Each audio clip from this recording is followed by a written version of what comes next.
Hey Mental Health Warriors, it's Deandra Marie and this is Mental Health Mondays. So today's topic is holding grudges builds walls and healing creates boundaries.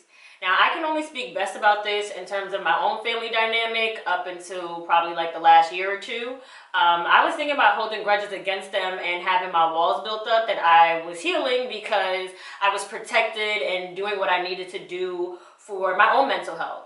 I held grudges and I put up walls because I didn't want to be triggered by them. And y'all know, when we notice certain people that trigger us and do the things that make us get out of character, we just try to avoid them altogether. And that's what I was doing with my family. I wasn't really interacting with them. I was emotionally detached from them because I just didn't want to be hurt by them.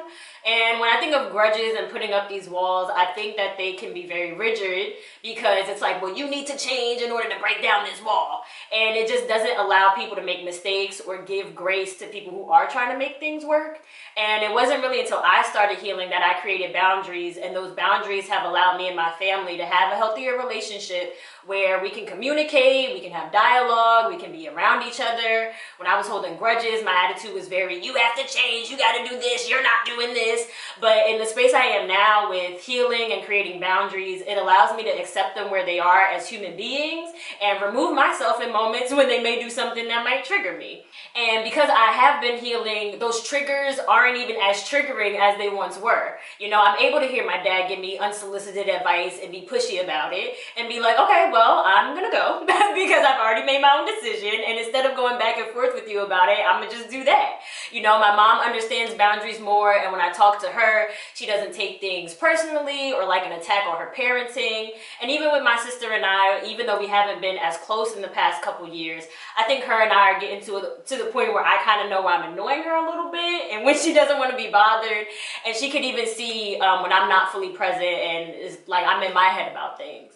So, you know, this entire journey with my family has shown me that holding grudges and building walls isn't actually healing. It may seem like it, but if you think about that person, or if that person ever came up to you and you would feel angry, hurt, triggered, then I would encourage you to really unpack that, and maybe unpack that with a professional to get to the root of what's really going on. Now, healing doesn't mean that you shouldn't love people from afar now. Sometimes that's the healthiest boundary for you.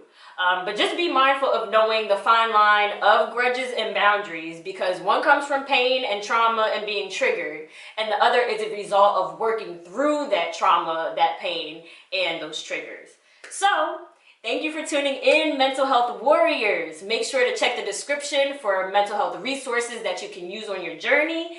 Save this video for later and share with other mental health warriors who may need to watch this as well. And no matter the mental hurdles or triumphs you face this week, I wish you love and light.